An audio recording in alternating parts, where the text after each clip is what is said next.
ಪರಿವರ್ತನೆ. ಗುರುರ್ಬ್ರಹ್ಮ ಗುರುರ್ವಿಷ್ಣು ಗುರುರ್ದೇವೋ ಮಹೇಶ್ವರಃ ಗುರುರ್ ಸಾಕ್ಷಾತ್ ಪರಬ್ರಹ್ಮ ತಸ್ಮೈ ಶ್ರೀ ಗುರವೇ ನಮಃ. ಅಧ್ಯಾಯ 15. ಥೀಮ್ ಕಾರಿ.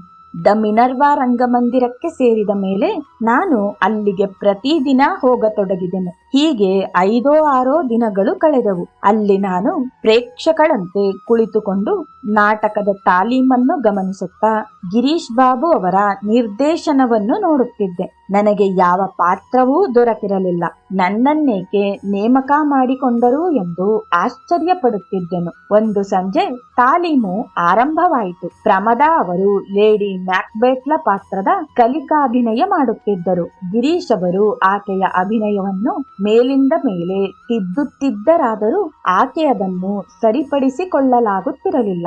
ಒಂದಷ್ಟು ಉದ್ರೇಕಗೊಂಡ ಗಿರೀಶ್ ಹೇಳಿದರು, ಇಲ್ಲಿ ನಿಮಗೆ ಈ ಪಾತ್ರ ಮಾಡುವ ಭರವಸೆ ಇದ್ದಂತೆ ಕಾಣುವುದಿಲ್ಲ. ಆಗ ಅವರು ಅದೆಷ್ಟು ಗಂಭೀರವಾಗಿದ್ದರೆಂದರೆ ಅಲ್ಲಿದ್ದ ಯಾರೊಬ್ಬರು ಕಿಂಚಿತ್ ಸದ್ದು ಮಾಡದೆ ಮೌನ ತಳೆದರು. ಸ್ವಲ್ಪ ಸಮಯದ ನಂತರ ಅವರು ತಟ್ಟನೆ ಹೇಳಿದರು, ಸರಿ, ಈ ಪಾತ್ರ ಪ್ರಮದಾ ಅವರಿಗೆ ಸರಿ ಹೊಂದುವಂತೆ ಕಂಡು ಬರುತ್ತಿಲ್ಲ. ಆ ಹೊಸ ನಟಿಯನ್ನು ಕರೆಯಿರಿ, ಆಕೆ ಹೇಗೆ ಮಾಡುತ್ತಾಳೋ ನೋಡೋಣ. ಆಗ ನಾನು ಗಿರೀಶ್ ಬಾಬು ಅವರಿಂದ ದೂರವೇನೂ ಕುಳಿತಿರಲಿಲ್ಲ. ಅವರು ಹೇಳಿದ್ದು ನನಗೆ ಕೇಳಿಸಿತ್ತು. ನನಗೆ ಭಯವೂ ಉಂಟಾಗಿತ್ತು. ಈ ನಡುವೆ ನನ್ನ ಹತ್ತಿರವೇ ಕುಳಿತಿದ್ದ ನಟಿಯೊಬ್ಬಳು ನೋಡಿ, ನಿಮ್ಮನ್ನು ಗಿರೀಶ್ ಬಾಬು ಕರೆಯುತ್ತಿದ್ದಾರೆ.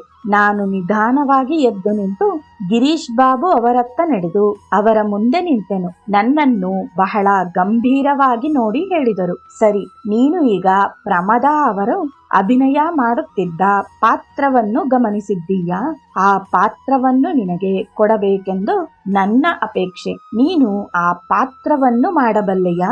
ನಾನು ತುಂಬಾ ವಿನೀತಳಾಗಿ ಉತ್ತರ ಹೇಳಿದೆನು, ನನಗೇನು ಸದ್ಯಕ್ಕೆ ತಿಳಿಯದು, ಆದರೆ ಪ್ರಯತ್ನಿಸುತ್ತೇನೆ.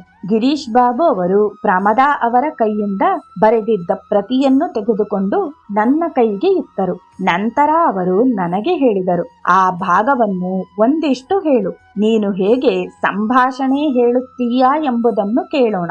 ಗಿರೀಶ್ ಬಾಬು ಅವರಿಂದ ಪ್ರತಿಯನ್ನು ತೆಗೆದುಕೊಂಡು ಅವರಿಗೆ ಹೇಳಿದೆನು, ನಾಳೆ ಇದೆಲ್ಲವನ್ನೂ ಹೇಳುತ್ತೇನೆ. ಇಡೀ ಪ್ರತಿಯನ್ನು ನಾನು ಈ ರಾತ್ರಿ ಓದಿಕೊಳ್ಳುತ್ತೇನೆ. ಗಿರೀಶ್ ಬಾಬು ಹೇಳಿದರು, ಆಗಬಹುದು.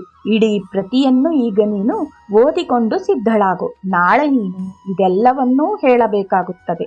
ಈ ಕಲಿಕಾ ತಾಲೀಮು ಮುಗಿದ ಬಳಿಕ ನಾನು ಮನೆಗೆ ಹೊರಡುವ ಸಮಯದಲ್ಲಿ ಪ್ರಮದಾ ಅವರು ನನ್ನನ್ನು ನೋಡಿ ಕಟಕಿಯಾಡುತ್ತಾ ಒಂದೆರಡು ಕಟು ಮಾತುಗಳನ್ನಾಡಿದರು. ಅದರಿಂದ ನನ್ನ ಸ್ವಾಭಿಮಾನ ಕೆರಳಿತು. ಆ ಕೂಡಲೇ ನಾನು ಈಕೆಗಿಂತ ಚೆನ್ನಾಗಿ ಅಭಿನಯ ಮಾಡಬೇಕೆಂದು ತೀರ್ಮಾನ ಮಾಡಿದೆನು. ಇದೇನೇ ಇರಲಿ, ನಾನು ಮನೆಗೆ ಹಿಂತಿರುಗಿದವಳೆ ರಾತ್ರಿ ಊಟವನ್ನು ಮುಗಿಸಿ ಪಾತ್ರದ ಆ ಪ್ರತಿಯನ್ನು ಹಿಡಿದು ಕುಳಿತೆನು. ಆ ಇಡೀ ರಾತ್ರಿ ನಾನು ನಿದ್ರೆ ಮಾಡಲಿಲ್ಲ. ಆ ಪ್ರತಿಯನ್ನು 8-10 ಸರತಿ ಓದಿಕೊಂಡೆನು. ಎಲ್ಲ ಮಾತುಗಳನ್ನು ಕಂಠಪಾಠ ಮಾಡಿಕೊಂಡೆನು.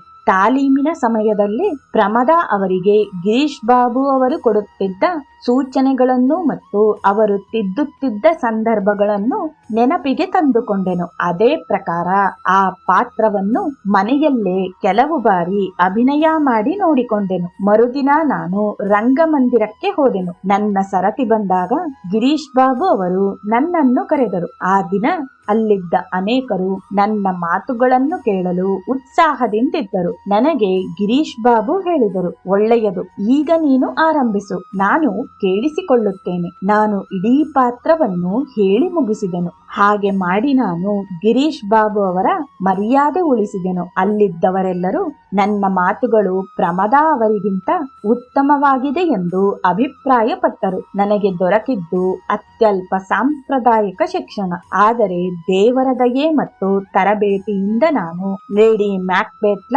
ಸಂಕೀರ್ಣವಾದ ಪಾತ್ರವನ್ನು ಯಶಸ್ವಿಯಾಗಿ ಅಭಿನಯಿಸಿದೆನು. ಈ ನನ್ನ ಪಾತ್ರ ನನ್ನ ಅಭಿನಯ ಪ್ರಭಾವಳಿಯನ್ನು ಮತ್ತಷ್ಟು ಪ್ರಕಾಶಮಾನವಾಗಿ ಮಾಡಿತು. 1893 ಜನವರಿ 28ರಂದು ಮ್ಯಾಕ್ಬೆತ್ ನಾಟಕದ ಮಿನರ್ವಾದಲ್ಲಿ ಪ್ರಥಮ ಪ್ರದರ್ಶನ ಕಂಡಿತು. ಇಡೀ ಸಭಾಂಗಣ ತುಂಬಿತ್ತು. ನಾನು ಲೇಡಿ ಮ್ಯಾಕ್ಬೆತ್ ಪಾತ್ರಧಾರಿಯಾಗಿ ಮತ್ತು ಗಿರೀಶ್ ಬಾಬು ಅವರು ಮ್ಯಾಕ್ಬೇತ್ ಆಗಿ ಕಾಣಿಸಿಕೊಂಡರು. ದೇವರ ಕೃಪೆಯಿಂದ ಮತ್ತು ಗುರುಗಳ ಆಶೀರ್ವಾದದಿಂದ ನಾನು ಕಲಿಕಾ ಸಮಯದಲ್ಲಿ ಅಭಿನಯಿಸುತ್ತಿದ್ದುದಕ್ಕಿಂತ ಉತ್ತಮವಾಗಿ ರಂಗದ ಮೇಲೆ ನಟಿಸಿದನು. ಪ್ರೇಕ್ಷಕರು ಮೇಲಿಂದ ಮೇಲೆ ಕರತಾಡನ ಮಾಡತೊಡಗಿದರು. ನನ್ನನ್ನು ನಾನು ಸಂಪೂರ್ಣವಾಗಿ ಮರೆತು ನಾನು ಲೇಡಿ ಮ್ಯಾಕ್ಬೇತ್ಲೇ ಆಗಿದ್ದೆನು. ನಾಟಕ ಮುಗಿದ ಮೇಲೆ ಗಿರೀಶ್ ಬಾಬು ಅವರು ನನ್ನ ಬೆನ್ನು ತಟ್ಟುತ್ತಾ ಹೀಗೆ ಹೇಳಿದರು: ನಿನ್ನ ಅಭಿನಯವನ್ನು ನೋಡಿದ ಮೇಲೆ ನಾನು ಈ ನಾಟಕವನ್ನು ರಚನೆ ಮಾಡಿ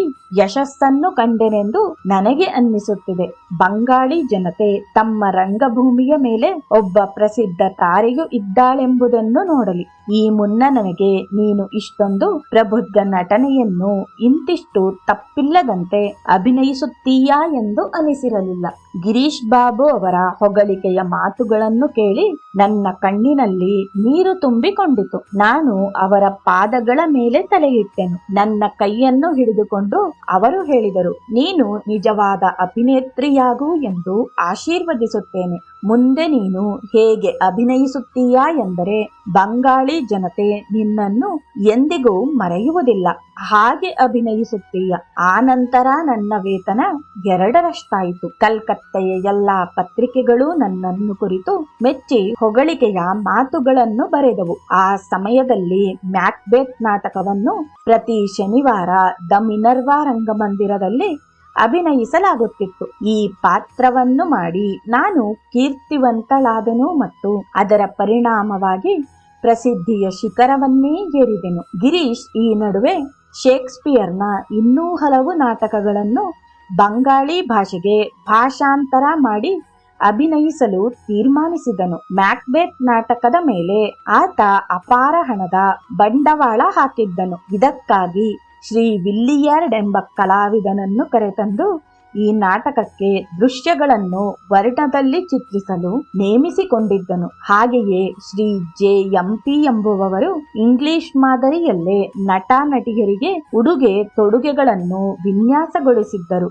ಮ್ಯಾಕ್ಬೆತ್ ನಾಟಕ ಆರಂಭದಲ್ಲಿ ಪ್ರೇಕ್ಷಕರಿಂದ ಒಳ್ಳೆಯ ಪ್ರತಿಕ್ರಿಯೆಯನ್ನು ಕಂಡುಕೊಂಡಿತಾದರೂ ಈ ಬಗೆಯ ಇಂಗ್ಲಿಷ್ ದುರಂತ ನಾಟಕ ಬಂಗಾಳಿ ಜನತೆಗೆ ಬಹಳ ಕಾಲ ಇಷ್ಟವಾಗಲಿಲ್ಲ.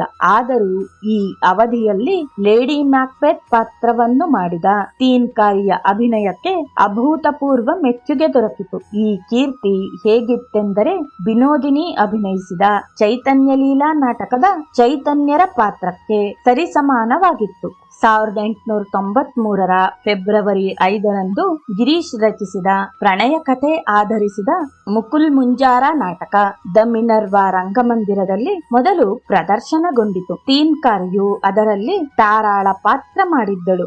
ದ ಇಂಡಿಯನ್ ನೇಷನ್ ಪತ್ರಿಕೆಯಲ್ಲಿ ಆ ಸಮಯದಲ್ಲಿ ತೀನ್ಕಾರಿಯನ್ನು ಕುರಿತು ಹೀಗೆ ಬರೆಯಿತು: ಈಕೆಯ ಅಭಿನಯ ನಾಟಕಕ್ಕೆ ಗೌರವ ತರುವಂತಿತ್ತು. ತಾರಾಳ ಪಾತ್ರದಲ್ಲಿ ಒಬ್ಬ ಲೋಕೋತ್ತರ ಅಭಿನೇತ್ರಿ ಉದಯವಾದಳು. ಈ ನಾಟಕದ ನಾಯಕಿ ಮುಂಜಾರಾಳ ಪಾತ್ರಾಭಿನಯವು ಚೆನ್ನಾಗಿತ್ತು, ಆದರೆ ಅಭಿನೇತ್ರಿ ಕೊಂಚ ಭಯಗೊಂಡಂತಿತ್ತು. ನಂತರ ಗಿರೀಶನು ದ ಅರೇಬಿಯನ್ ನೈಟ್ಸ್ ಆಧರಿಸಿ ಅಬು ಹುಸೇನ್ ಎಂಬ ಹಾಸ್ಯ ತುಂಬಿದ ಪ್ರಹಸನವನ್ನು ರಚಿಸಿದನು. ಅಬು ಹುಸೇನನು ಕಡು ಬಡವನಾಗಿದ್ದು ಬೆಳಗಾಗ ಎದ್ದು ನೋಡಿದರೆ ಅವನು ಒಬ್ಬ ಮುಸಲ್ಮಾನ ದೊರೆಯಾಗಿ ಪರಿವರ್ತನೆಗೊಂಡಿರುತ್ತಾನೆ. ಸುಂದರ ತರುಣಿಯರು ಅವನ ಬಳಿ ಸುಳಿದು ಹಾಡಿ ಕುಣಿಯುತ್ತಾರೆ. ಪ್ರೇಕ್ಷಕರು ಈ ನಗೆ ನಾಟಕವನ್ನು ಬಹಳ ಮೆಚ್ಚಿಕೊಂಡರು. ಈ ನಾಟಕದಿಂದ ದ ಮಿನರ್ವಾ ರಂಗಮಂದಿರಕ್ಕೆ ಒಳ್ಳೆಯ ಸಂಪಾದನೆಯಾಯಿತು. ಆದರೆ ಅದರಿಂದ ಗಿರೀಶ್ ಒಂದಷ್ಟು ಟೀಕೆಗೆ ಗುರಿಯಾಗಬೇಕಾಯಿತು.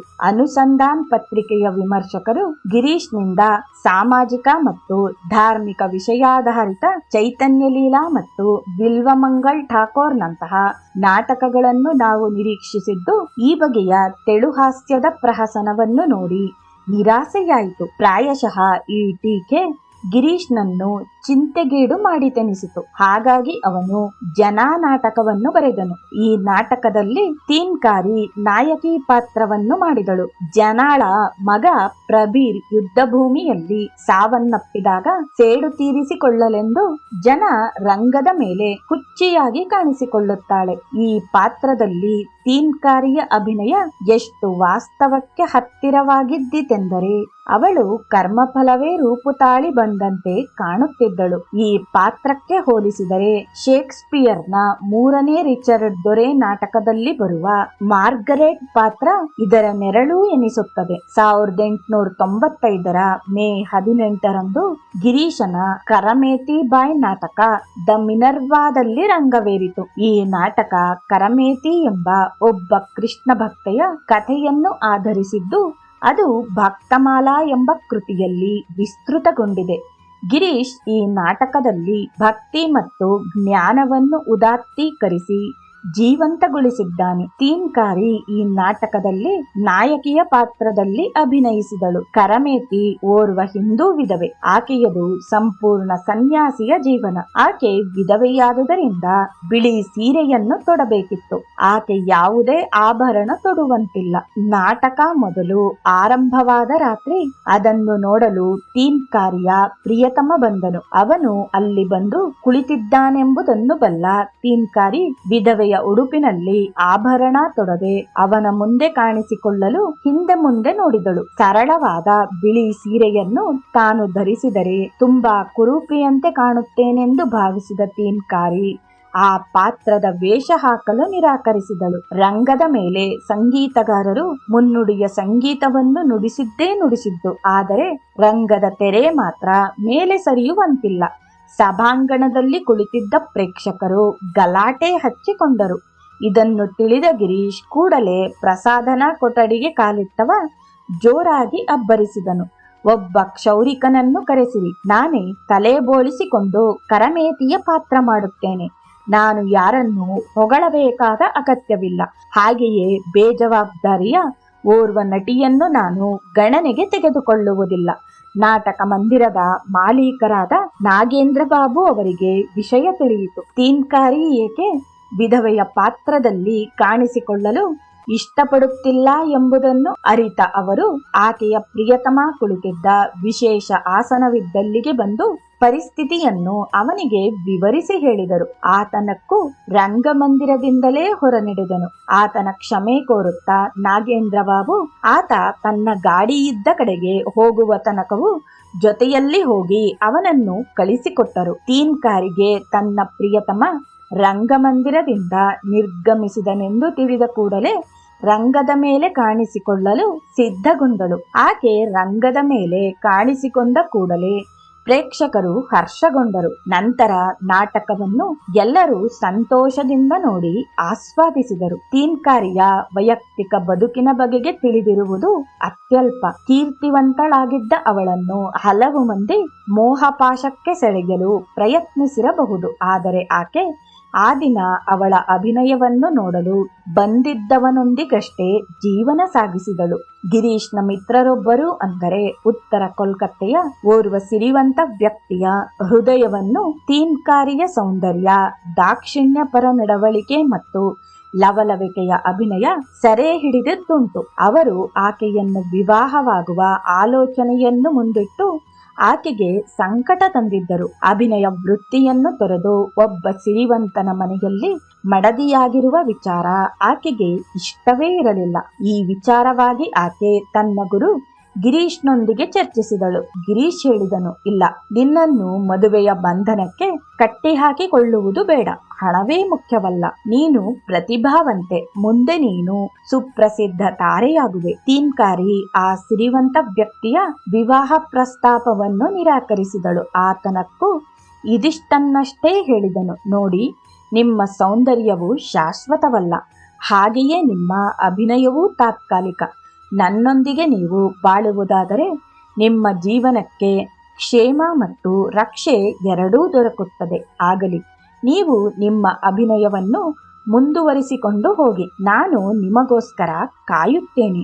ಬಹಳ ಮಂದಿ ಸಿರಿವಂತರು ಚಂಚಲ ಚಿತ್ತರಾಗಿರುತ್ತಾರೆ. ಅವರು ತಮ್ಮಲ್ಲಿರುವ ಹಣದಿಂದ ಮತ್ತು ತಮ್ಮ ಅಧಿಕಾರದಿಂದ ಏನನ್ನು ಬೇಕಾದರೂ ಪಡೆಯಬಹುದು ಎಂದುಕೊಂಡಿರುತ್ತಾರೆ. ತೀನ್ಕಾರಿಯನ್ನು ಪಡೆಯಲು ಗಿರೀಶನೇ ಅಡ್ಡಗಾಲು ಹಾಕುತ್ತಿದ್ದಾನೆಂದು ಊಹೆ ಮಾಡಿದ ಈ ವ್ಯಕ್ತಿ ಆಗ ಬಹಳ ಕೆಟ್ಟ ರೌಡಿ ಎಂದು ಹೆಸರುವಾಸಿಯಾಗಿದ್ದ ಗೋಪಾಲ್ ಸಿಂಗ್ ಎಂಬುವವನ ಮೂಲಕ ಗಿರೀಶನ ಕೊಲೆ ಮಾಡಲು ತಯಾರಿ ನಡೆಸಿದನು. ಒಂದು ದಿನ ಸಂಜೆ ಆ ವ್ಯಕ್ತಿ ಉತ್ತರ ಕೋಲ್ಕತ್ತೆಯ ಸಿಂಧಿ ವಿಸ್ತರಣದಲ್ಲಿ ತನ್ನ ತೋಟದ ಮನೆಯಲ್ಲಿ ಒಂದು ಸಂತೋಷಕೂಟಕ್ಕೆಂದು ಕೆಲವರು ಮಿತ್ರರ ಜೊತೆಗೆ ಗಿರೀಶ್ ಮತ್ತು ತೀನ್ಕಾರಿಯನ್ನು ಆಹ್ವಾನಿಸಿದನು. ತೀನ್ಕಾರಿಯೊಂದಿಗೆ ಗಿರೀಶ್ ಬಂದನಾದರೂ ತೀನ್ಕಾರಿ ತನ್ನ ಜೊತೆಗೆ ಆಕೆಯ ಸೇವಕ ಫಕೀರ್ನನ್ನು ಕರೆದುಕೊಂಡು ಬಂದಳು. ಆಗ ಆತಿಥೇಯ ಆ ಸಂತೋಷಕೂಟ ಮಧ್ಯರಾತ್ರಿಯವರೆಗೂ ನಡೆದು ಮುಕ್ತಾಯವಾಗುತ್ತದೆಂದು ಪ್ರಕಟಿಸಿದನು. ನಂತರ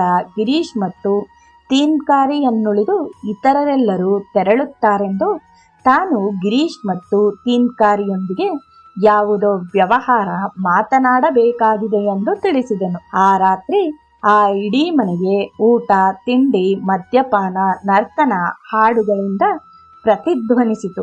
ರಾಜೇನ್ ಚಟ್ಟೋಪಾಧ್ಯಾಯವರು ಗಿರೀಶ್ ಮತ್ತು ಆತಿಥೇಯರಿಬ್ಬರಿಗೂ ಮಿತ್ರರಾಗಿದ್ದು ಆ ಸಂಜೆ ಆ ಕೂಟಕ್ಕೆ ಬಹಳ ತಡವಾಗಿ ಆಗಮಿಸಿದರು. ಅವರು ಅಲ್ಲಿಗೆ ಪ್ರವೇಶ ಮಾಡುವಾಗ ಅಲ್ಲಿ ಕತ್ತಲಲ್ಲಿ ಕುಳಿತ ಕೆಲವು ಮಂದಿ ಏನೋ ಒಂದನ್ನು ಮಾಡುತ್ತಿರುವುದನ್ನು ಗಮನಿಸಿದರು. ಆ ಜನರ ಪೈಕಿ ಒಬ್ಬ ಗೋಪಾಲ್ ಸಿಂಗ್ ಎಂದು ಗುರುತು ಹಿಡಿದರು. ಆ ಗೋಪಾಲನು ರಾಜೇನವರಿಗೆ ಪಿಸುದನಿಯಲ್ಲಿ ಹೇಳಿದನು, ನೀವು ಸಹ ಮಧ್ಯರಾತ್ರಿಯ ವೇಳೆಗೆ ಇಲ್ಲಿಂದ ಹೊರಟು ಬಿಡಿ. ಈ ರಾತ್ರಿ ಗಿರೀಶ್ನನ್ನು ಹತ್ಯೆ ಮಾಡಿ ಈ ಗುಂಡಿಯಲ್ಲಿ ಮುಚ್ಚಿ ಮೇಲೆ ಗಿಡ ಮತ್ತು ಎಲೆಗಳಿಂದ ಕಾಣದಂತೆ ಮಾಡುತ್ತೇವೆ. ರಾಜೇನ್ಗೆ ಈ ಮನೆಯ ಮಾಲೀಕನೇ ಗಿರೀಶನ ಹತ್ಯೆಗೆ ಸಂಚು ಮಾಡಿದ್ದಾನೆಂದು ತಿಳಿಯಿತು. ರಾಜೇನ್ ಕೇಳಿದರು, ಆ ಯಾಕಿರಲ್ಲಿ? ಅವನು ಇಲ್ಲಿಯೇ ಎಲ್ಲೋ ಇರಬಹುದು. ಗೋಪಾಲ್ ಉತ್ತರಿಸಿದನು. ಯಾಕೀರ್ ಸಹ ಇಲ್ಲಿಂದ ತೆರಳಬೇಕೆಂದು ಗೋಪಾಲ್ ಸಿಂಗ್ ರಾಜೇನ್ಗೆ ಹೇಳಿದನು. ಏಕೆಂದರೆ ಅವನು ಇಲ್ಲಿಯೇ ಇದ್ದರೆ ಕೊಲೆಗೆ ಸಾಕ್ಷಿಯಾಗುತ್ತಾನೆ ಎಂದು. ಆಗ ರಾಜೇನ್ ಅವರಿಗೆ ಫಕೀರನಿಗಾಗಿ ಹುಡುಕಾಟ ಮಾಡಲು ಗೋಪಾಲ್ ಒಪ್ಪಿಗೆ ಕೊಟ್ಟ. ಕೂಡಲೇ ರಾಜೇನ್ ಹುಡುಕಾಟ ಮಾಡಿ ಫಕೀರ್ನನ್ನು ಕಂಡು ಆ ಕೂಡಲೇ ಅವನು ಅಲ್ಲಿಂದ ಹೋಗಿ ಒಂದು ಕುದುರೆ ಗಾಡಿಯನ್ನು ಗೊತ್ತು ಮಾಡಿಕೊಂಡು ಬಂದು ಮುಂದಿನ ಬೀದಿಯಲ್ಲಿ ಕಾಯುತ್ತಿರುವಂತೆ ಸೂಚಿಸಿದರು. ನಂತರ ಅವರು ಸಂತೋಷ ಕೂಟದಲ್ಲಿ ಭಾಗಿಯಾಗಲು ಆತುರವಾಗಿ ಒಳನಡೆದರು. ಆ ಮನೆಯ ಮಾಲೀಕ ರಾಜೇನ್ ಬಂದುದನ್ನು ಕಂಡು ಸಂತೋಷಪಟ್ಟು ಕುಡಿಯಲು ಮದ್ಯವನ್ನು ನೀಡಿದ. ಆಗ ರಾಜೇನ್ ಗಿರೀಶ್ ಎಲ್ಲಿ ಎಂದು ವಿಚಾರಿಸಿದಾಗ ಅವನು ಗಿರೀಶ್ ಮತ್ತು ತೀನ್ಕಾರಿ ಮಹಡಿಯ ಮೇಲಿದ್ದಾರೆಂದು ತಿಳಿಸಿದನು. ರಾಜೇನ್ ಮೇಲೆ ಹೋದಾಗ ಅಲ್ಲಿ ಗಿರೀಶ್ ಮತ್ತು ತೀನ್ಕಾರಿ ಊಟ ಮಾಡುತ್ತಿದ್ದರು. ಅವರಿಗೆ ರಾಜೇನ್ ಪಿತೂರಿಯ ಕಥೆಯನ್ನು ವಿವರವಾಗಿ ಹೇಳಿದಾಗ ತೀನ್ಕಾರಿ ಅಳುವುದಕ್ಕೆ ಶುರು ಮಾಡಿದಳು. ಆಗ ಕೂಡಲೇ ಗಿರೀಶ್ ಅಲ್ಲಿಂದ ತೆರಳಲು ಸಿದ್ಧವಾದನು. ಆದರೆ ರಾಜೇನವನನ್ನು ತಡೆದು ಮುಂಬಾಗಿಲಲ್ಲಿ 4 ಜನ ಕಳ್ಳರು ಅವನಿಗಾಗಿ ಕಾಯುತ್ತಿದ್ದಾರೆಂದು ಅಲ್ಲಿ ಗಿರೀಶ್ನನ್ನು ರಕ್ಷಣೆ ಮಾಡಲು ಯಾರೂ ಇಲ್ಲವೆಂದು ಹೇಳಿದನು. ಅದಕ್ಕೆ ಗಿರೀಶ್ ನನಗೆ ನನ್ನ ಗುರುವಿನ ಅನುಗ್ರಹವಿದೆ ಎಂದು ಧೈರ್ಯದಿಂದ ಹೇಳಿದನು. ಆದರೆ ರಾಜೇನ್ ಬಳಿ ಒಂದು ಉಪಾಯವಿತ್ತು. ಅವನು ಹೇಳಿದನು, ನೀವು ಇಲ್ಲಿಂದ ತಪ್ಪಿಸಿಕೊಂಡು ಹೋಗಲು ಒಂದು ದಾರಿ ಉಂಟು. ಈ ಪಡಸಾಲೆಯು ಇಲ್ಲಿಂದ ಹಿಡಿದು ಅಲ್ಲಿರುವ ಸ್ನಾನಗೃಹದವರೆಗೂ ಇದೆ. ಆ ಸ್ನಾನಗೃಹದ ಕಿಟಕಿಗೆ ಸರಳುಗಳು ಇಲ್ಲ. ಅಲ್ಲಿ ಸ್ನಾನಗೃಹ ಮತ್ತು ಹೊರ ಕಾಂಪೌಂಡ್ ಮಧ್ಯದಲ್ಲಿ ಒಂದು ಮಾವಿನ ಮರವಿದೆ. ನೀವು ಆ ಕಿಟಕಿಯ ಮೂಲಕ ನೆಗೆದು ಮಾವಿನ ಮರದ ಒಂದು ಕೊಂಬೆಯ ಸಹಾಯದಿಂದ ಕಾಂಪೌಂಡ್ ಗೋಡೆಯನ್ನು ತಲುಪಿ ಅಲ್ಲಿ ಹೊರಕ್ಕೆ ಧುಮುಕಿರಿ. ಅಲ್ಲಿ ಫಕೀರ್ ಗಾಡಿಯೊಂದಿಗೆ ಕಾದು ನಿಂತಿರುತ್ತಾನೆ.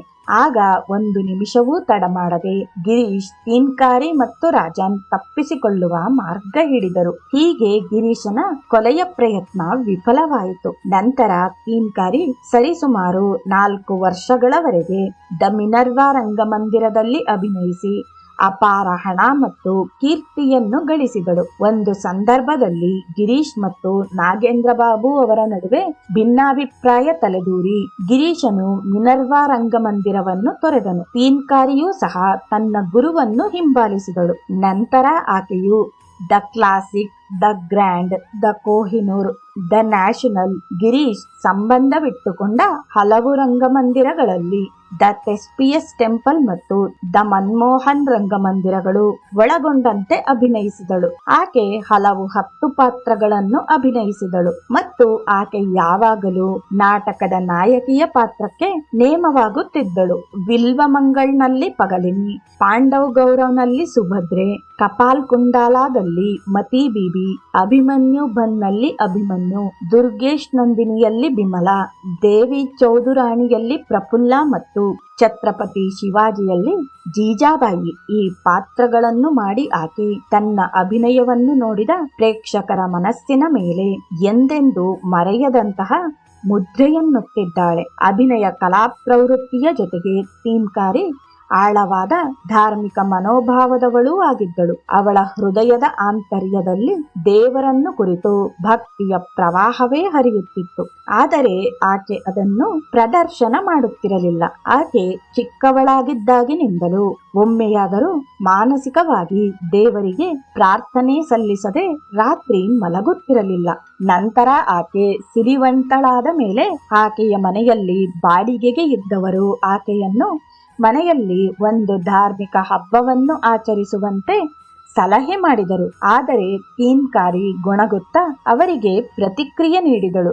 ದೇವರು ನಮ್ಮನ್ನು ಈ ಪಾಪಕೂಪದಲ್ಲಿ ಹುಟ್ಟುವಂತೆ ಆಜ್ಞಾಪಿಸಿ ಕಳಿಸಿದ್ದಾನೆ. ಹೀಗಿರುವಾಗ ಅವನನ್ನು ಅಲ್ಲಿಗೆ ಬರಮಾಡಿಕೊಳ್ಳುವುದು ಸೂಕ್ತವೇ?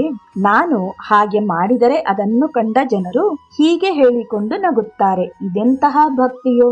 ಈ ಮಹಿಳೆಯರು ಧಾರ್ಮಿಕ ಪ್ರದರ್ಶನ ಮಾಡುವುದು ಹಣ ಸಂಪಾದನೆ ಮಾಡಲು ಕಂಡುಕೊಂಡ ಮಾರ್ಗವಿರಬಹುದು. ನಾವು ಅದೃಷ್ಟಹೀನರು. ಹೀಗಾಗಿ ನಾವು ದೇವರನ್ನು ಮನಸ್ಸಿನಲ್ಲಿ ಸ್ವಾಗತಿಸಿ ನೆನೆಯುವುದು ಸೂಕ್ತ. ಗಿರೀಶ್ ಆಕೆಯ ಅಭಿನಯಕ್ಕೆ ಸಂಬಂಧಿಸಿದಂತೆ ಗುರುವು ಮಾತ್ರವಾಗಿರಲಿಲ್ಲ. ಅವನು ಆಕೆಗೆ ಆಗಾಗ ಆಧ್ಯಾತ್ಮ ಸಂಗತಿಗಳನ್ನು ತಿಳಿಸುತ್ತಿದ್ದನು. ಒಂದು ದಿನ ಆಕೆ ಅವನನ್ನು ಕೇಳಿದಳು, ನಾನು ನನ್ನ ಹಿಂದಿನ ಜನ್ಮಗಳಲ್ಲಿ ಅದೆಷ್ಟೋ ಪಾಪ ಮಾಡಿ ಈ ಜನ್ಮದಲ್ಲಿ ಈ ನರಕದಲ್ಲಿ ಹುಟ್ಟಿ ಬಂದಿದ್ದೇನೆ. ಮತ್ತೊಮ್ಮೆ ಈ ಬಗೆಯ ಹುಟ್ಟನ್ನು ಪಡೆದು ಇಂತಹ ಸ್ಥಳದಲ್ಲಿ ಹುಟ್ಟದಂತೆ ಮಾಡಿಕೊಳ್ಳಲು ಹೇಗೆ ಸಾಧ್ಯವೆಂದು ನನಗೆ ಹೇಳುತ್ತೀರಾ? ಗಿರೀಶ್, ದೇವರ ಮತ್ತೊಂದು ಹೆಸರು ಎಂದರೆ ಪತಿತರನ್ನು ಉದ್ಧಾರ ಮಾಡುವ ಪತಿತೋದ್ಧಾರಕ ಎಂದು. ಯಾರೇ ಆಗಲಿ ಅವನನ್ನು ನಿಷ್ಕಲ್ಮಶ ಮನಸ್ಸಿನಿಂದ ಭಕ್ತಿಯನ್ನು ತೋರಿ ಪ್ರಾರ್ಥನೆ ಮಾಡುವುದಾದರೆ ಅವನು ಎಂತಹ ಪಾತಕಿಗೇ ಆಗಲಿ ತನ್ನಲ್ಲಿ ಆಶ್ರಯ ನೀಡುತ್ತಾನೆ. ತೀನ್ಕಾರಿ, ದೇವರಿಗೆ ನಮ್ಮ ಕರೆಯನ್ನು ಮುಟ್ಟಿಸಲು ಯಾವುದು ಸರಿಯಾದ ಕ್ರಮವೆಂಬುದನ್ನು ನನಗೆ ಬೋಧನೆ ಮಾಡುತ್ತೀರಾ? ನಾನು ಪ್ರತಿದಿನವೂ ದೇವರಿಗೆ ಪ್ರಾರ್ಥನೆ ಸಲ್ಲಿಸುತ್ತೇನೆ. ಹಾಗೆಯೇ ನನ್ನಂತೆ ಕೋಟ್ಯಾನುಕೋಟಿ ಜನರು ಅವನಿಗೆ ಮೊರೆಯಿಡುತ್ತಾರೆ. ನಾನು ಕೀಳು ದರ್ಜೆಯವಳು. ನನ್ನ ಪ್ರಾರ್ಥನೆ ಅವನಿಗೆ ಮುಟ್ಟುವುದೇ? ಗಿರೀಶ್, ಪ್ರತಿಯೊಬ್ಬರ ಮೊರೆಯು ದೇವರ ಕಿವಿಗೆ ಮುಟ್ಟುತ್ತದೆ. ಈ ಕಾರಣಕ್ಕಾಗಿಯೇ ಅವನು ದೇವರಾಗಿದ್ದಾನೆ. ಅವನ ದೃಷ್ಟಿಯಲ್ಲಿ ಪಾತಕಿ ಅಥವಾ ಕೀಳು ದರ್ಜೆಯ ವ್ಯಕ್ತಿ ಎಂದು ತಾರತಮ್ಯವಿಲ್ಲ. ಅವನಿಗೆ ಯಾರು ಮನಃಪೂರ್ವಕವಾಗಿ ಭಕ್ತಿಯಿಂದ ಮೊರೆಯಿಡುತ್ತಾರೋ ಅದನ್ನು ಅವನು ಸ್ವೀಕರಿಸುತ್ತಾನೆ. ಹಾಗೆ ನೀನು ಅವನಲ್ಲಿ ವಿಶ್ವಾಸದಿಂದ ಮೊರೆಯಿಟ್ಟರೆ ಅವನ ದಿವ್ಯ ಸಾನ್ನಿಧ್ಯದಲ್ಲಿ ನಿನಗೆ ಖಂಡಿತವಾಗಿಯೂ ಆಶ್ರಯ ನೀಡುತ್ತಾನೆ. ಹೀಗೆ ಗಿರೀಶ್ ಅನೇಕ ನಟರು ಮತ್ತು ನಟಿಯರಿಗೆ ಸ್ಫೂರ್ತಿ ನೀಡಿ ಶ್ರೀರಾಮಕೃಷ್ಣರನ್ನು, ಶ್ರೀಮಾತೆಯರನ್ನು, ಅವರ ಶಿಷ್ಯವರ್ಗದವರನ್ನು ಕುರಿತು ತಿಳಿಯಪಡಿಸಿದ್ದನು. ತೀನ್ಕಾರಿಯು ತಾರಾಸುಂದರಿಯೊಂದಿಗೆ ಹೋಗಿ ಪ್ರಪ್ರಥಮ ಬಾರಿಗೆ ಶ್ರೀಮಾತೆಯರನ್ನು ಕೋಲ್ಕತ್ತೆಯ ಉದ್ಬೋಧನ್ ಗೃಹದಲ್ಲಿ ಕಂಡು ಅವರ ದರ್ಶನ ಪಡೆದಿದ್ದಳು.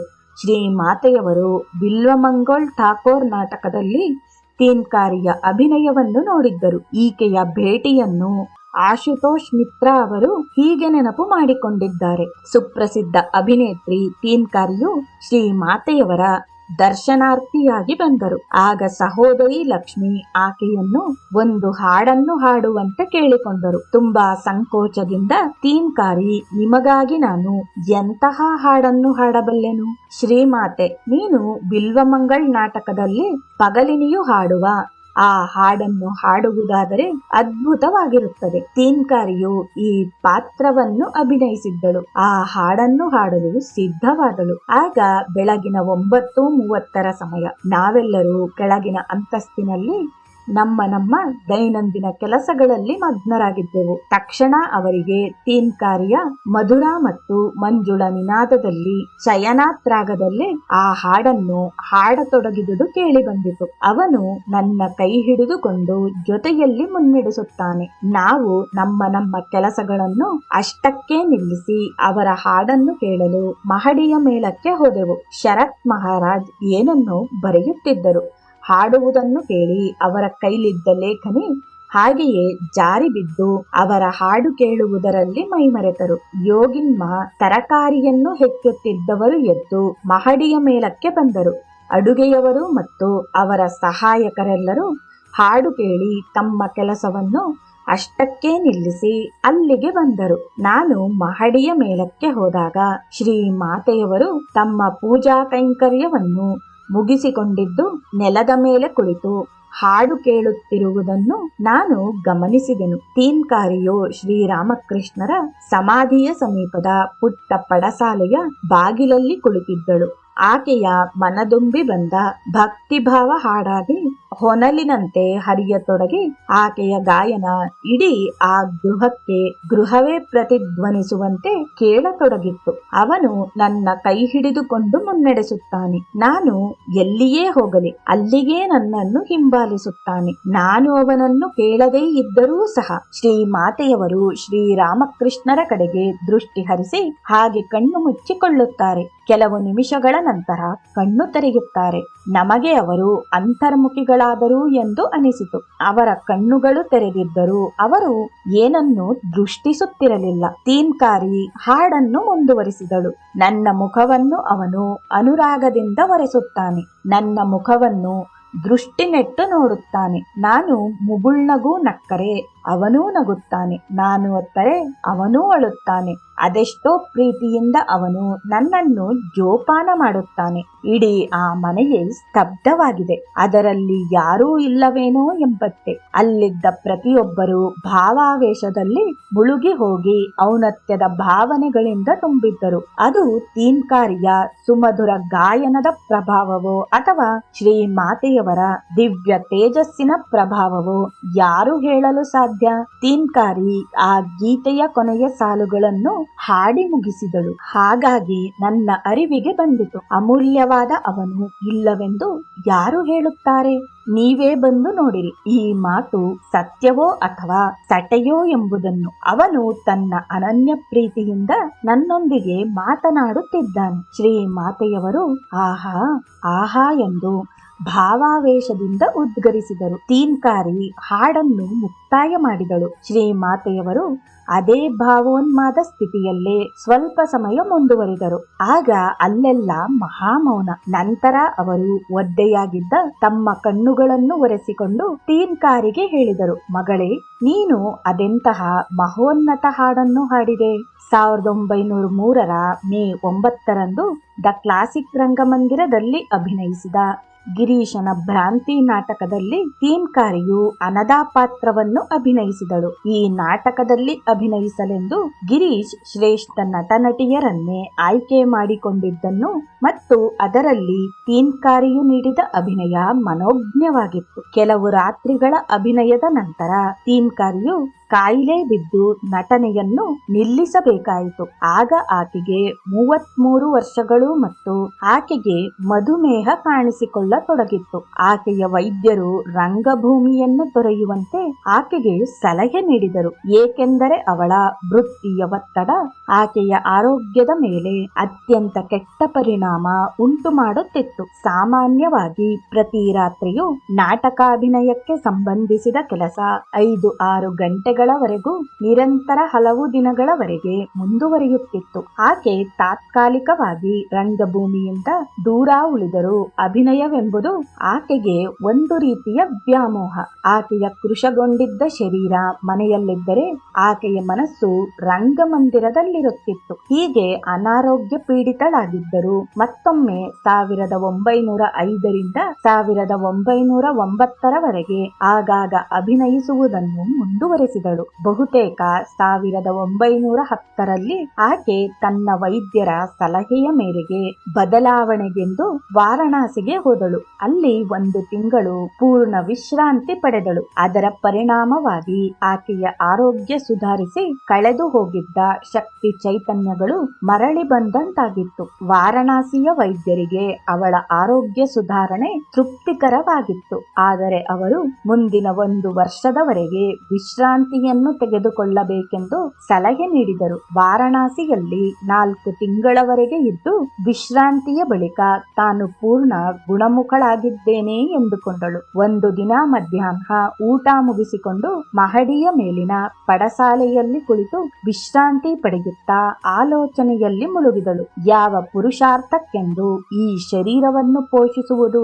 ನಾನೇಕೆ ಇಷ್ಟೊಂದು ಹಣವನ್ನು ಈ ದೇಹದ ಆರೈಕೆಗೆ ಖರ್ಚು ಮಾಡುತ್ತಿದ್ದೇನೆ? ಈ ಶರೀರವಾದರೂ ನೋವು ಸಂಕಟಗಳನ್ನು ಅನುಭವಿಸುತ್ತಲೇ ಇದೆ. ನಾನು ಬದುಕಿರುತ್ತೇನೋ ಇಲ್ಲವೋ ಎಂಬುದನ್ನು ಕುರಿತು ಈ ಜಗತ್ತು ತಲೆಗೆ ಹಾಕಿಕೊಳ್ಳುತ್ತದೇನೋ?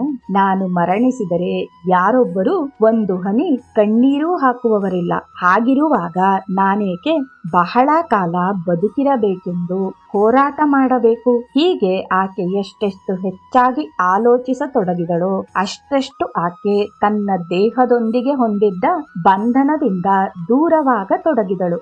ಆಗ ಕೋಲ್ಕತ್ತೆಗೆ ಹಿಂದಿರುಗಲು ತೀರ್ಮಾನಿಸಿದಳು. ಈ ನಡುವೆ ಅಲ್ಲಿ ಅಲೆಮಾರಿ ಹಾಡುಗಾರನೊಬ್ಬನು ಬೀದಿಯಲ್ಲಿ ಒಂದು ಬಾಲ್ ಹಾಡನ್ನು ಹಾಡುತ್ತಿದ್ದರೆ ಒಬ್ಬ 4 ವರ್ಷದ ಬಾಲಕ ಆತನ ಹಾಡಿಗೆ ಜೊತೆಗೂಡಿ ನರ್ತಿಸುತ್ತಾ ಒಂದು ಕಂಜರಿಯನ್ನು ನುಡಿಸುತ್ತಿದ್ದನು. ತೀನ್ಕಾರಿಯು ತನ್ನದೇ ಆಲೋಚನೆಯಲ್ಲಿ ಪೂರ್ಣ ಮೈಮರೆತಿದ್ದರೂ ಆ ಹಾಡಿನ ಒಂದು ಸಾಲು ಅವಳ ಹೃದಯವನ್ನು ತಟ್ಟಿತು. ಆ ಹಾಡನ್ನು ಪೂರ್ಣವಾಗಿ ಕೇಳಬೇಕೆಂದು ಆಕೆಗೆ ಆಸೆಯಾಯಿತು. ತನ್ನ ಸೇವಕಿಯನ್ನು ಕಳಿಸಿ ಆ ಹಾಡುಗಾರನನ್ನು ಮತ್ತು ಆ ಬಾಲಕನನ್ನು ತನ್ನ ಮನೆಗೆ ಕರೆತರಲು ಕಳಿಸಿದಳು. ಅವರು ಬಂದಾಗ ಆ ವ್ಯಕ್ತಿಯನ್ನು ಕುರಿತು ಆ ಹಾಡನ್ನು ಪೂರ್ಣವಾಗಿ ಹಾಡಬೇಕೆಂದು ಕೇಳಿಸಿಕೊಂಡಳು. ಹಾಡಿಗೆ ತಕ್ಕಂತೆ ಆ ಬಾಲಕ ಉತ್ಸಾಹ ಮತ್ತು ಲವಲವಿಕೆಯಿಂದ ನರ್ತಿಸುತ್ತಿರುವುದನ್ನು ಕಂಡು ಸಾಂತ್ವನಗೊಂಡ ತೀನ್ಕಾರಿಯ ಕಣ್ಣುಗಳಲ್ಲಿ ನೀರಾಡಿತು. ದೀರ್ಘಕಾಲದ ಅನಾರೋಗ್ಯದಿಂದ ಚೇತರಿಸಿಕೊಂಡಿದ್ದು ಸಾರ್ಥಕವಾಯಿತು ಎಂದುಕೊಂಡಳು. ಆ ಹಾಡುಗಾರನಿಗೆ 2 ರೂಪಾಯಿಗಳನ್ನು ನೀಡಿದಳು. ನಂತರ ಆಕೆ ಕೇಳಿದ ಬಾಲ್ ಹಾಡಿನ ಸಾರಾಂಶವನ್ನು ಹೀಗೆ ಹಿಡಿದಿಟ್ಟಳು. ಓ ಮಾಧವ, ನಿನ್ನ ಆಜ್ಞೆಯನ್ನು ಹೊತ್ತು ನಾನಿಲ್ಲಿ ಯಾವ ಸಾಧನೆ ಮಾಡಬೇಕೆಂದು ನೀನು ಬಯಸಿದ್ದೀಯೋ ಅದನ್ನು ಯಥಾಶಕ್ತಿ ಮಾಡಿ ನಾನು ತೃಪ್ತಿ ಪಡುವಂತಾಗಲಿ. ಇದೀಗ ನನ್ನ ಪ್ರಾರ್ಥನೆ. ಈ ನನ್ನ ನಶ್ವರ ದೇಹ ಹಗಲು ರಾತ್ರಿ ಎನ್ನದೆ ನೀನು ನೇಮಿಸಿದ ಕೆಲಸವನ್ನು ಮಾಡುತ್ತಿರಲಿ. ನಾನು ಯಾವುದೇ ಕಾರಣಕ್ಕೂ ಆಲಸಿಯಾಗದಿರಲಿ. ಕೋಲ್ಕತ್ತೆಯ ವೈದ್ಯರು ತೀನ್ಕಾರಿಗೆ ಕನಿಷ್ಠ 1 ವರ್ಷದವರೆಗಾದರೂ ಆಕೆ ವಾರಣಾಸಿಯಲ್ಲಿ ಇರುವಂತೆ ಸಲಹೆ ನೀಡಿದ್ದರು. ಆದರೆ ಈ ಬಾಲ್ ಹಾಡು ಆಕೆಯ ಒಂದು ಸಂಗತಿಯನ್ನು ಮನದಟ್ಟು ಮಾಡಿತ್ತು. ಅದೆಂದರೆ ದೇವರು ಆಕೆಯನ್ನು ಈ ಲೋಕಕ್ಕೆ ಕಳಿಸಿರುವುದು ಅಭಿನೇತ್ರಿಯಾಗಿ ಜೀವನ ಸಾಗಿಸಲಿ ಎಂದು. ತಾನು ಬದುಕಿರುವವರೆಗೂ ನಟನೆಯನ್ನು ಮುಂದುವರಿಸುತ್ತಿರಬೇಕು ಮತ್ತು ಹಾಗೆ ಮಾಡುವುದೇ ಸಾಧನೆ ಎಂದು ತೀನ್ಕಾರಿ ಭಾವಿಸಿದಳು. ಹಾಗಾಗಿ ಆಕೆ ತನ್ನ ಸೇವಕರಿಗೆ ತನ್ನ ಎಲ್ಲಾ ವಸ್ತುಗಳನ್ನು ಗಂಟು ಮೂಟೆ ಕಟ್ಟುವಂತೆ ತಿಳಿಸಿ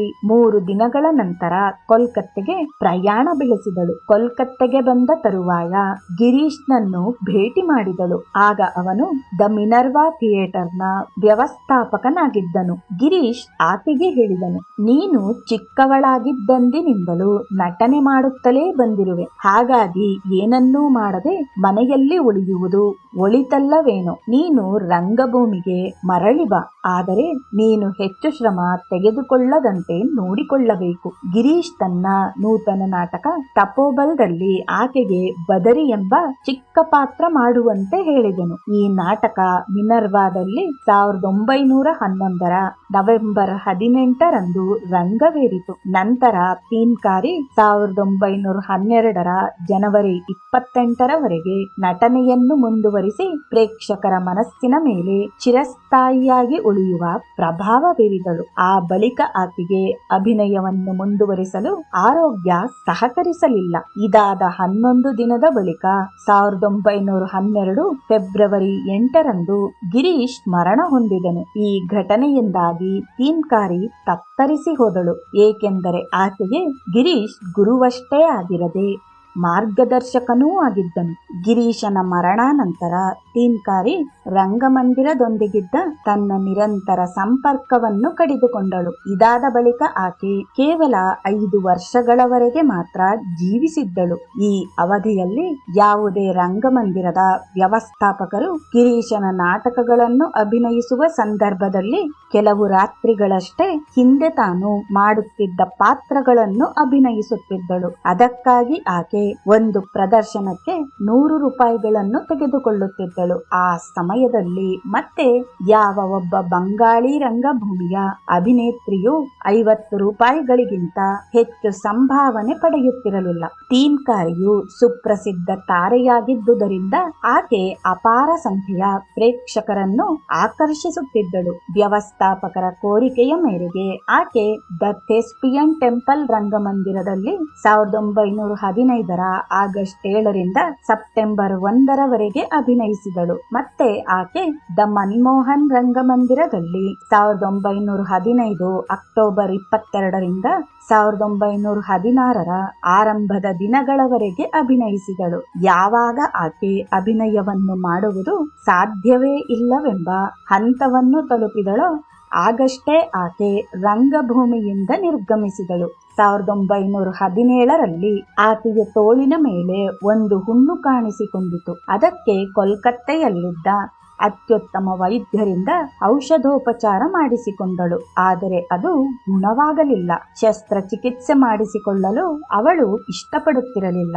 ಆದರೆ ಅದರ ನೋವು ಸಹಿಸಲು ಆಗದಷ್ಟು ತೀವ್ರವಾದುದರಿಂದ ಒಪ್ಪಿಕೊಂಡಳು. ಕೋಲ್ಕತ್ತೆಯ ಮೆಡಿಕಲ್ ಕಾಲೇಜಿನಲ್ಲಿದ್ದ ಇಂಗ್ಲಿಷ್ ವೈದ್ಯರೊಬ್ಬರು ಶಸ್ತ್ರಚಿಕಿತ್ಸೆ ಮಾಡಿ ಕೀವು ರಕ್ತವನ್ನು ಹೊರಹಾಕುವುದರೊಂದಿಗೆ ಆ ಹುಣ್ಣನ್ನು ತೆಗೆದರು. ಕೆಲವು ದಿವಸಗಳಲ್ಲಿ ಸುಧಾರಣೆ ಕಂಡುಬಂದಿತು. ಆದರೆ ಬಹುಬೇಗ ನೆತ್ತರು ನಂಜಿಗೆ ಆ ವ್ರಣ ಪರಿವರ್ತನೆಯಾಗಿ ಯಾವುದೇ ಔಷಧೋಪಚಾರ ಫಲಕಾರಿಯಾಗಲಿಲ್ಲ. ತೀನ್ಕಾರಿಯು ತನ್ನ ಬದುಕಿನ ಕೊನೆಯ ದಿನಗಳಲ್ಲಿ ಪ್ರಾರ್ಥನೆಯಲ್ಲಿ ಮುಳುಗಿದಳು. ಹೇ ದೇವನೇ, ನೀನೇ ನನ್ನ ಸರ್ವಸ್ವವು. ನೀನು ನನ್ನನ್ನು ನಿನ್ನ ದಿವ್ಯ ಸನ್ನಿಧಿಗೆ ಕರೆದೊಯ್ಯಲು ಬಂದಿರುವೆ. ಈ ದಿನ ನಾನು ನನ್ನ ಬದುಕಿನ ಸಾಧನೆಯ ಅಂತಿಮ ಗುರಿಯನ್ನು ಸಾಧನೆ ಮಾಡಿರುವೆ. ನನಗೀಗ ಸ್ವರ್ಗದ ಸಂಗೀತ ಕೇಳುತ್ತಿದೆ. ಯಶಸ್ಸಿನ ಹಾಡನ್ನು ಹಾಡುತ್ತಾ ನಮ್ಮ ಗುರು ನಮ್ಮೆಲ್ಲರ ಗೌರವಾನ್ವಿತ ಮಿತ್ರರೊಂದಿಗೆ ನನ್ನನ್ನು ಸ್ವಾಗತಿಸಲು ಬರುತ್ತಿದ್ದಾರೆ. ಓ ಮಹಾದೇವ, ನಿನ್ನ ದಿವ್ಯ ಸ್ಪರ್ಶದಿಂದ